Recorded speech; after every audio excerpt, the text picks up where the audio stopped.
Olá amigos, eu sou o professor Dr. Mauro Zelini. Estou para apresentar a vocês o professor fisioterapeuta Rafael Zelini, o responsável pelo canal Multifuncional Prevenção e Tratamento de Lesões. Professor, se apresenta para os nossos colegas. Olá professor, é um grande prazer, uma grande satisfação tê-los aí no nosso canal.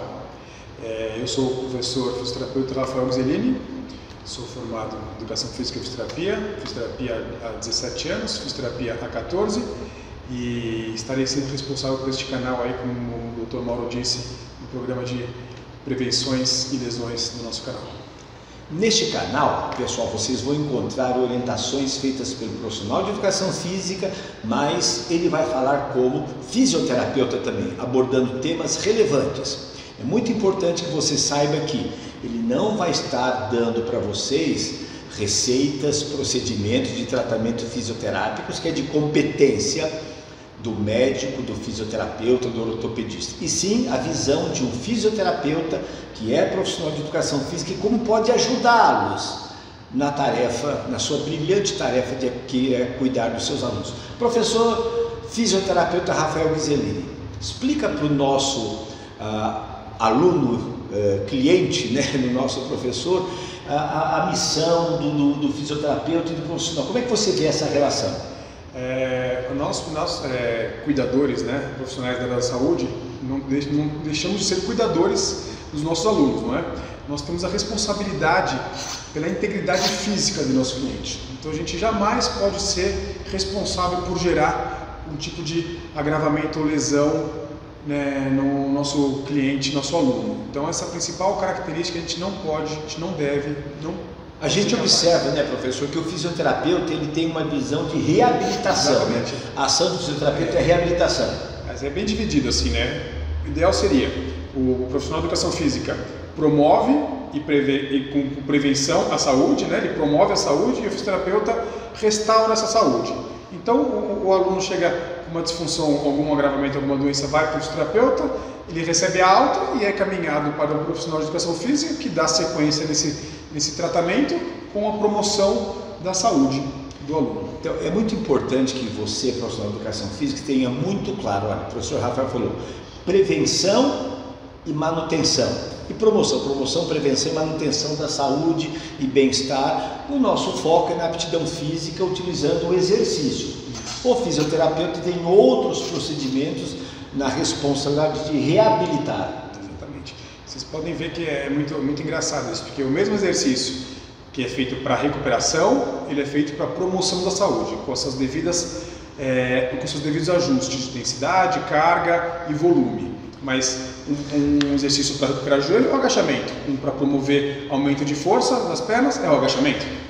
E para reabilitação é o agachamento, exatamente. Uma lesão de cruzado anterior. Então, essa é uma linha muito tênue entre a atuação do fisioterapeuta e do professor. Então, qual que é o nosso propósito? Aproveitar toda a expertise do professor Rafael para dar orientações, dicas, principalmente nos aspectos preventivos e orientação. E quando você encontra um aluno, ele vai discutir ao longo desses nossos encontros as principais patologias, uma visão fisioterápica e como você, profissional de educação física, tem que ter um olhar pedagógico neste assunto. Tá, okay? Então, o nosso primeiro bate-papo de hoje, uma vez feita essa apresentação, nós temos assim, lesões. Nós sabemos que as pessoas se machucam por diferentes causas no esporte, dança, lutas, artes marciais, nos jogos de finais de semana, nas atividades cotidianas em casa. Professor, quais são as principais causas que determinam o aparecimento e a incidência de lesões? Muito boa. As principais causas podemos chamar de sedentarismo, né? Sedentarismo. Olha aí, gente, sedentarismo. Aquela pessoa está sedentária, está sem praticar atividade física há muito tempo e de uma hora para outra pensa em fazer exercício físico como se estivesse vindo treinando há muito tempo e o corpo não está apto, a sua parte ligamentar não está apta, a sua parte tendina não está apta, a sua parte muscular não está apta e acaba assim provocando algum tipo de lesão. Ou aquela pessoa que mesmo sem fazer exercício fica muito tempo em casa, muito tempo sentado e começa a gerar alguma disfunção na coluna, no joelho, na cervical, por não fazer nada. Sedentarismo. Então, você, profissional de educação física, vai encontrar um grande número de clientes e agora cada vez mais pessoas que são sedentárias. Por isso, você tem que estar muito atento. A doutora Shirley Sharma, que é uma grande fisioterapeuta, referência mundial, ela coloca, né, professor, que as pessoas se machucam por sedentarismo, que acontece as disfunções musculoesqueléticas, e pelo treinamento errado. Como é que você vê isso daí? Essa questão do treinamento errado? Voltando a dizer, né, o mesmo exercício, o padrão de movimento, ou de agachamento, que serve para recuperar um joelho machucado, serve para promover uma força muscular, um gesto motor. Se feito de forma errada, ele pode ser lesivo. Então, muito cuidado, de novo, uma linha muito tênue entre promoção e lesão do seu aluno. Se você treinar de forma errada, com um padrão de movimento errado nesse agachamento, você causa lesão. Se tiver um volume muito grande, sem descanso necessário devido, você causa lesão.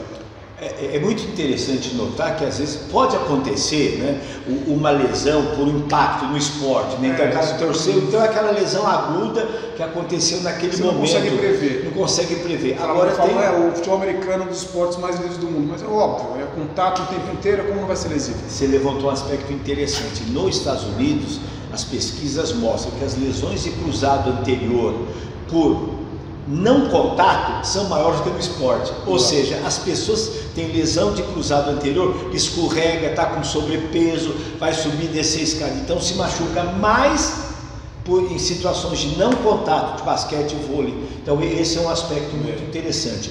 E tem uma outra questão também, né, professor, que é o overtraining, né? Treina. Isso, não dá o descanso. Ainda mais hoje em dia com essas modalidades de alta intensidade, pessoas estão treinando todos os dias o corpo inteiro. E isso o corpo não gosta. A gente não foi feito para treinar o corpo inteiro todos os dias. Vocês profissionais já sabem, no primeiro ano de faculdade a gente sabe, né, que a gente ganha no descanso. A gente dá o estímulo e é no descanso que tem as recuperações, as alterações fisiológicas, e a gente passa para um nível acima. Se você treinar todo dia sem descanso, você tem uma curva descendente de adaptação. Então é que é o famoso overtraining.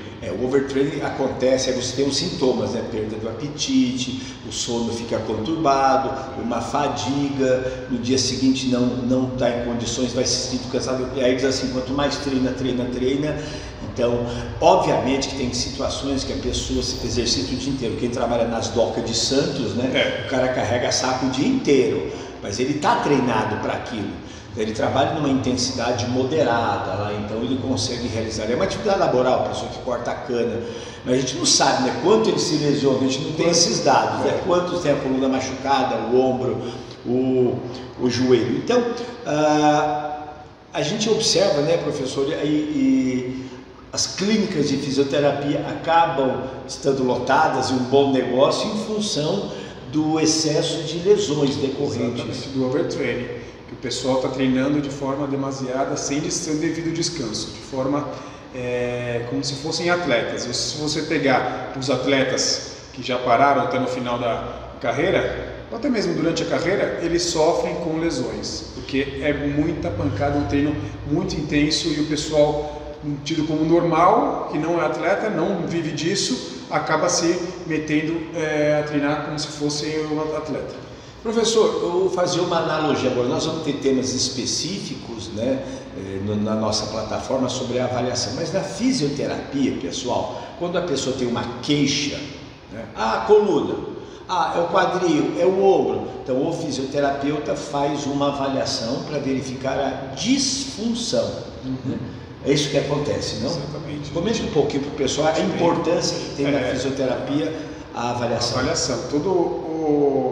No tratamento fisioterápico, inicialmente é feita uma avaliação. O aluno chega com a queixa principal, e a nossa literatura é bem vasta quanto a testes ortopédicos, neurológicos, em função do desconforto desse seu paciente. Então, se ele tem um desconforto no punho, você tem uma conduta de pensamento para avaliar aquele punho, de onde vem aquela dor e como podemos investigar e saber a possível causa, mas é feito através de uma avaliação. Veja que é muito importante, pessoal, o professor Rafael colocou para vocês, é uma avaliação de disfunção. existe uma patologia, existe uma dor. Então, sempre que existe uma alteração, nós avaliamos recentemente um atleta de futebol, que ele reportou para nós uma lesão no gastrocnêmio. Aí o professor Rafael perguntou para ele, você fez um ultrassom para saber o grau, né, que pode ser 1, 2, 3 ou 4? Nesse caso foi uma distensão, que agora a gente não sabe o grau, que ele não investigou, mas foi possivelmente um grau 3 ali, onde ele teria rupturas de suas fibras musculares. Então, se seu aluno chegou com dor, não queira fazer a intervenção, né, professor? Isso. Dá uma dica para o pessoal, porque nós estamos terminando nosso bate-papo. Investigue, porque aquela dor pode não ser nada, como ele achou que não fosse, não achou necessidade de ter feito um exame mais específico, no caso do ultrassom, para ver a gravidade dessa distensão, como pode ser uma coisa bem grave. Então a gente já, pela nossa experiência clínica aqui, saiba se a dor está um pouco fora do normal, investigue, que pode ser uma coisa um pouco mais grave que requer um outro tipo de conduta. Eu vou pedir para o professor Rafael, para finalizar, comentar para você um caso que ele cuidou, que ele presenciou, de uma dor mal resolvida, ele pediu para investigar, para vocês saberem. Tem muitos personal trainers, muitos professores, que eu diria assim, ele quer resolver o problema, que o aluno às vezes quer que ele resolva o problema da dor. Ele não quer procurar o fisioterapeuta nem o médico, ele quer que o personal trainer, professor, eu estou com dor no joelho, deixa comigo, estou com dor, deixa. E o personal trainer, o professor de musculação, o coaching, ele não sabe a origem. Conta aquele caso para a gente finalizar o nosso bate-papo. Uma paciente que chegou até as nossas mãos, que eu já veio fazer a reabilitação de joelho, porque o pós-operatório dela ficou muito ruim pelo acabamento do cirurgião, né? No platô tibial ali, o cimento ósseo ficou muito áspero, então isso acabou dando um desgaste articular ali na parte de patelar, na parte posterior da patela, porque ela estava com uma dor na parte medial aqui do joelho, anteromedial do joelho, e não passava, e foi tratando como se fosse uma dorzinha aqui, uma dorzinha ali, falaram pode ser cruzado, pode não ser cruzado. Dali a 3 meses que ela foi fazer uma ressonância, foi visto que era um câncer ósseo. Então ainda bem que foi feito esse exame específico, onde foi feita essa remoção do câncer ósseo, e o final foi que o acabamento ali da cirurgia não foi boa, porque ficou muito áspero o cimento e ele causava muita dor nela. Então, para vocês terem a noção de que uma simples dor no joelho, muitas vezes pode não ser nada, pode ser um desconforto, uma inflamação de uma das várias estruturas do joelho, mas nesse caso era uma coisa bem grave como um câncer ósseo. Bom, pessoal, esta é a pegada deste canal, que será conduzido pelo professor fisioterapeuta Rafael Gzelin. Não se esqueça, deixe seus comentários embaixo deste bate-papo, mande as suas dúvidas e nós estaremos, e especificamente o professor fisioterapeuta Rafael Gzelin estará à disposição, e nós da metodologia multifuncional estaremos para ajudá-los a tornar o seu trabalho cada vez mais eficaz, ok? Olá pessoal, sejam muito bem-vindos. Para você de novo, o professor fisioterapeuta Rafael Gzelin. Nessa aula de hoje vamos falar de uma das principais síndromes que vem acometendo o homem moderno. É a síndrome do celular, né? Quem já não viu essa cena? Aqui, em vez de a gente manusear o celular aqui, na altura dos olhos, a gente faz isso aqui. Fazendo com que, se a gente pegar e lembrar da nossa coluna, ela é composta de 4 curvaturas. A cervical, uma lordose cervical, cifose torácica, lordose lombar e uma cifose sacral de base, certo? O que acontece com a nossa curvatura anatômica de lordose cervical natural? Ela passa a ser retificada. As pessoas passam horas e horas retificando a cervical, fazendo com que esses músculos posteriores fiquem estirados e tensos e os músculos anteriores fiquem encurtados e fracos. Os de trás ficam alongados, segurando o peso da cabeça para ela não tombar mais, e esses da frente vão se enfraquecendo e encurtando. Isso pode gerar uma série de acometimentos na nossa anatomia, estrutura e funcionalidade da coluna como um todo. Se vocês virem aqui, ó, bem atentos, o que sai aqui da nossa coluna cervical? Um importante plexo braquial. São são nervos de grossos calibres que vão irradiar e dar função, sensibilidade para todo o membro, direito do lado direito e esquerdo do lado esquerdo. Então, possíveis dores, desconfortos no braço, antebraço e até das mãos, se você sente aquela dor contínua, possivelmente vem da base, ou seja, da sua cervical. Atentos então se a pessoa está ficando muito tempo assim, nessa posição, enfraquecendo e desarranjando toda essa estrutura anatômica. A gente vai dar em sequência a isso, vamos dar dicas de como alongar os músculos que estão encurtados e fortalecer os que estão fracos. Vai ser muito simples, a gente alonga o que está encurtado e fortalece o que está fraco. Então nessa aula vamos dar ênfase na coluna cervical. Pessoal, então vamos entender o que a coluna cervical é ou deveria ser capaz de fazer. A coluna cervical é capaz de fazer movimentos de flexão, extensão, rotação, inclinação e movimentos combinados de circundução, não é? Movimento de flexão, vou fazer de lado para vocês visualizarem melhor. Nós deveríamos ser capazes de encostar o queixo aqui no externo. Isso mostraria uma mobilidade de flexão normal. Ó. A distensão, certo, seria com goniômetro, mas a gente vai dar dicas para vocês não usarem gonômetro. Vão ser dicas para vocês verem se essa coluna se movimenta normalmente no olho. Então a gente tem que ser capaz de olhar para o teto, mostrando assim uma amplitude de extensão normal. Então, quando eu faço a flexão, tem que ser capaz de encostar o queixo no externo, e quando eu faço a extensão, tem que ser capaz de olhar o teto. Então, atente se seu aluno não consegue fazer até aqui, se ele para antes ou se ele para antes na hora de subir. Certo? Movimentos de rotação. Rotação, nossa cabeça deve ser capaz de chegar aqui, quase que o nosso queixo apontar sobre os ombros, direita, esquerda. Compare seu aluno se ele faz a mesma amplitude de movimento para o lado direito, para o lado esquerdo. Isso é um comparativo, tanto na rotação quanto na flexão lateral, que deveria ser capaz de deixar quase que a orelha aqui no ângulo de 45 graus. Vai ser impossível a gente deitar aqui a orelha sem fazer elevação dos ombros. Ombros, quando for avaliar, ombros estáveis, e faz a inclinação ou flexão lateral. Dicas. Se eu rodo para o lado e eu sinto dor deste lado aqui, pode ser de caráter muscular, que ele vai, essa musculatura estaria alongada, e se ela se sentir dor, ela está travando, limitando a rotação. Então, se eu rodo para a direita e sinto do lado esquerdo, pode ser uma dor de caráter muscular. Se eu rodo para a direita e sinto dor do mesmo lado, pode ser uma dor de caráter articular, certo? E se eu rodo e sinto um formigamento em linha, se você consegue sentir o trajeto, sendo capaz de apontar com o dedo o trajeto dessa dor ou sensibilidade, isso já seria uma dor de caráter neural.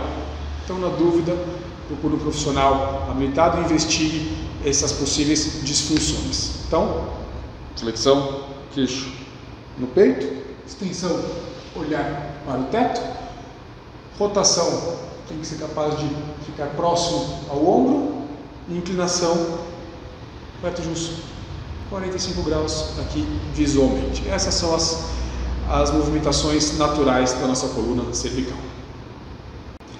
Agora que vocês já conheceram os movimentos permitidos na coluna cervical, vamos dar início aos exercícios de alongamento, certo? Então a gente vai começar primeiramente com essa musculatura que está encurtada aqui, ó, ficou muito fletida a cervical. O que acontece com o esternocleido aqui, ó? Fica flexionado, fica encurtado. Como é que a gente vai fazer isso? Uma técnica chamada de pompagem. Essa é uma autopompagem. Uma mão sobreposta à outra, aqui na região do externo. Vou colocar por baixo da camiseta.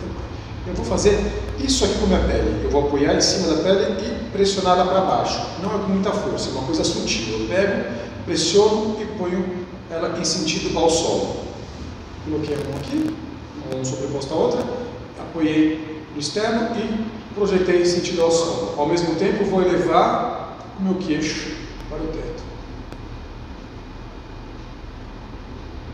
Mantenho 20 segundos, retorno o queixo, retorno a mão. Mais uma vez, mão para baixo, pressionando a pele para baixo, elevo o queixo. 20 segundos, retorno o queixo, retorno a mão. 3 vezes esse procedimento. Mão para baixo, queixo para cima. 3 de 20, certo? Então essa é para a parte anterior do pescoço. De novo, agora a gente vai para a parte posterior, o exercício de autoalongamento e postura. Vamos precisar de um apoio rígido. Você pode fazer no espaldar ou na quina do batente, num ângulo de 90 graus, porque é interessante que a gente sinta, o seu aluno sinta o contato em 3 pontos. Aqui no sacro, na cervical e torácica, mais projetada posteriormente, que é C7 aqui com T1, e o occipital. Inicialmente, o seu aluno vai só encostar o sacro aqui e a C7, e a cabeça fica protusa. É justamente isso que a gente quer que ele faça isso. Ó. Não é com o queixo voltado para baixo, não. Olhando para o horizonte, cabeça reta, neutra, e ó, projeta para trás. Também não é isso. Ele não vai jogar, muito comum, a cabeça de encontro ao apoio, fazendo uma flexão, uma extensão da cabeça. Faço a flexão nem a extensão, eu venho com ela neutra e ó, promovo ela para trás e faço uma pequena força contra o apoio. Os ombros projetados para baixo e fico. 30 segundos. Projeto minha cabeça lá para o teto, força nos pés para o solo e occipital para trás. São três forças, para cima, para baixo e para trás, com os ombros estabilizados. 30 segundos. Respiração normal, e fica e relaxa. Descanso 30 segundos, faço mais 30 segundos. De novo, ele vai apoiar e ó, projetou para trás. Certo? Então a gente fez para frente, musculatura frontal. Fizemos aqui para a estabilização da musculatura posterior de alongamento. Agora vamos para os de rotação. De rotação, lembra então que a cabeça deve chegar próximo do queixo ao ombro? Então a gente vai, quando eu fizer esse lado aqui, quem que está contraindo? Quem está alongando? Essa musculatura. Então se ela travar aqui, essa musculatura que está segurando. Então a gente vai fazer uma força com a mão para sentido oposto da mão aqui, ó. Alongando para a direita. Alonguei direita. Sentiu um bloqueio motor? Vamos fazer uma força contra a mão que eu estou empurrando, uma força de 30% da sua força máxima, uma força leve. Faço 1, 2, 3 segundos, relaxo a força. Essa força eu não tenho. 1, 2, 3, relaxo. 1, 2, 3, relaxo e ganho. Mais um pouco. Achou o bloqueio motor de novo? Força. 1, 2, 3, relaxo. 1, 2, 3, relaxa. 1, 2, 3, relaxa e ganho. Mais uma vez. Força. 1, 2, 3, relaxa. 1, 2, 3, relaxa. 1, 2, 3, relaxa e ganho. A gente faz esse procedimento, essa técnica, para ganhar rotação para a direita. Fez para a direita, agora fazemos para a esquerda. Mão direita espalmada aqui na face lateral. Vou empurrando. Achei a barreira motora. Força. 1, 2, 3, relaxa. Força. 1, 2, 3, relaxa. Força. 1, 2, 3, relaxa. Ganha um pouquinho. Parou. Força. 1, 2, 3, relaxa. 1, 2, 3, relaxa. 1, 2, 3, relaxa. Ganho de novo. Terceira vez. Força. 1, 2, 3, relaxa. 1, 2, 3, relaxa. 1, 2, 3, relaxa, ganho. De novo, essa força contra o leão é leve, gente. Você não está brigando contra a sua mão, empurrando. É só para sensibilizar e dar um estímulo de pequena força e relaxamento para a gente enganar, lembra, o nosso órgão de novo de Golgi aqui e ganhar amplitude de movimento. Então fizemos a parte anterior, parte posterior, a musculatura rotacional, e agora fazemos para a musculatura flexora ou inclinação do pescoço. Mesma coisa, eu posso fazer aqui e contínuo, fazer alongamento de 30, 40 segundos contínuo, ou aquela mesma técnica, facilitação repetitiva aqui, ó. Faço força contra a minha mão, 1, 2, 3, relaxo. Força, 1, 2, 3, relaxo. Força, 1, 2, 3, relaxo e ganho. Força, 1, 2, 3, relaxo. 1, 2, 3, relaxo. 1, 2, 3, relaxo e ganho. 3 vezes para a direita, 3 vezes para a esquerda. E agora a musculatura na diagonal. Mesma coisa que quando a gente faz com a orelha paralela ao ombro aqui, a gente está pegando mais músculo lateral. Quando eu faço uma pequena rotação, eu estou na posterolateral e faço o mesmo princípio. Então eu vou fazer, achei a barreira motora, força contra a mão, 1, 2, 3, relaxo. Força, 1, 2, 3, relaxo. 1, 2, 3, relaxo e ganho. Repete 3 vezes em cada posição na diagonal. Então essas foram as dicas de como alongar essa musculatura para reequilibrar seu comprimento e função cervical. Quantas vezes por semana a gente pode fazer isso? Esses de alongamento não tem na literatura dizendo que não pode ser feito todos os dias. Então, se a dor é muito aguda, está incomodando muito esse cliente, pode pedir para fazer diariamente essa sequência de alongamentos cervicais, que não vai ter problema algum e os benefícios vão ser muito grandes. Você não pode fazer mais de uma vez por dia e nem fazer uma vez por semana que os benefícios não vão ser adquiridos. Tá certo? Então, em média, a gente sabe que dificilmente a pessoa fará todo dia. Então, se a gente fizer 3 vezes por semana, um dia sim, dia não, dando 4 por semana, já os benefícios vão ser evidentes assim rapidamente.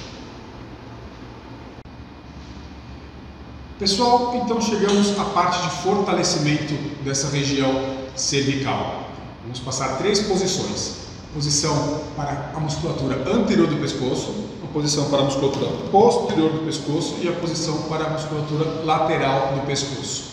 A gente vai se beneficiar muito com exercícios isométricos. Não vemos a necessidade de fazer exercícios dinâmicos para a população comum, de flexão, de extensão, de rotação, de inclinação, com forças dinâmicas. A não ser que você seja adepto de lutas, que aí você tem que ter um pescoço forte, principalmente boxeadores, para aguentar essa pancada e estabilizar a cabeça. Então, o tempo, até 30 segundos. São exercícios um pouco intensos para quem não está acostumado. Comece com 15 segundos, descansa 30 segundos. Aumente para 20 segundos, descansa 30 segundos.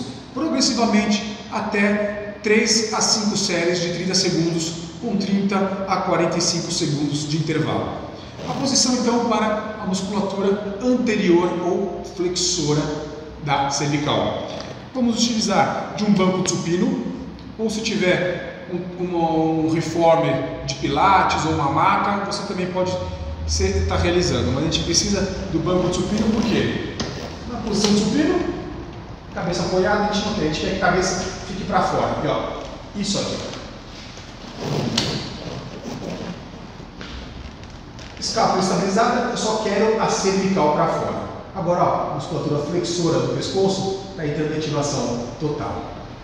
Fica com a coluna cervical neutra. Agora o professor tem que ser atento para posicionar a cabeça do seu aluno, não deixar ela fora de posicionamento. Nem aqui, ó, protusa, tem que estar alinhada. A dica, seu ouvido tem que estar na linha do ombro. Essa é uma boa postura de relação de cabeça com a torácica, aqui de cabeça, de cervical e torácica.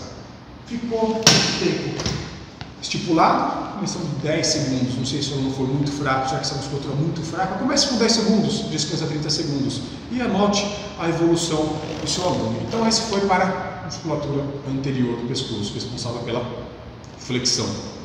Vamos para a musculatura responsável pela extensão do pescoço, ou musculatura posterior. no banco de supino. Vamos deitar aqui, ó, de novo, vou ficar só com o pescoço para fora. Meu peito está apoiado, os braços relaxados, postura neutra aqui da coluna, sem hiperlordotizar a lombar. Eu não quero força na lombar, eu quero só o pescoço. Tá certo? Então, se vocês estão vendo nessa posição, toda vez que a gente faz uma prancha, a gente está se beneficiando dessa musculatura posterior do pescoço sendo trabalhada. Então, pode fazer também na prancha, exercício de prancha. Certo? Então, barriga para cima, o decúbito dorsal, estou trabalhando a parte anterior do pescoço, decúbito ventral, estou trabalhando a parte posterior do pescoço. Agora, vamos trocar e vamos para o solo para a musculatura lateral. Então, ficou faltando musculatura lateral. Vamos utilizar do colchonete, porque pode ser muito instável fazer no banco de supino e ficar em decúbito lateral.